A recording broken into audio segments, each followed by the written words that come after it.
Hi అండి అందరికీ. ఈ చెట్టు తెలిసే ఉంటుందండి. లాస్ట్ షార్ట్లో అయితే నేను చూపించాను కదండి, అంజీరా చెట్టు. ఫస్ట్ టైం అయితే చూశానని చెప్పాను కదా, అదేనండి. దాని నుండి ఒక 2 కొమ్మలు అయితే తెచ్చానండి. తెచ్చి ఇంట్లో ఒక కుండ ఉంటే ఆ కుండని రౌండ్గా పగలగొట్టేసి మధ్యలో అయితే ఒక 2 హోల్స్ అయితే పెట్టానండి.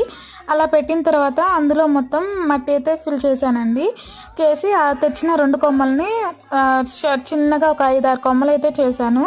మొత్తం దానికి లీవ్స్ అన్నీ కట్ చేశానండి. ఒక రెండిటికేమో కాయలైతే అలాగే ఉంచాను, మిగతా వాటికి ప్లెయిన్గా అయితే ఉంచానండి. అలా ఉంచిన తర్వాత కింద గ్రీన్ కలర్గా అయితే చెక్కానండి. మామూలుగా మనం చెక్తాం కదా చెట్లు ఏమైనా కొమ్మలతో పెట్టాలనుకుంటే, అలా అయితే మొత్తం అయితే చెక్కాను. అలా చెక్కిన వాటిని అలోవేరాలో డిప్ చేసి మట్టిలో అయితే కుచ్చానండి. అలా ప్రతి ఒక్క కొమ్మకి అలోవేరా పెట్టేసి ఇంకా మట్టిలో అయితే పెట్టాను. అలా మొత్తం పెట్టిన తర్వాత ఇంకా వాటర్ అయితే పోసానండి. ఇంకా లాస్ట్ వరకు చూడాలి మరి బతుకుతాయో లేవో.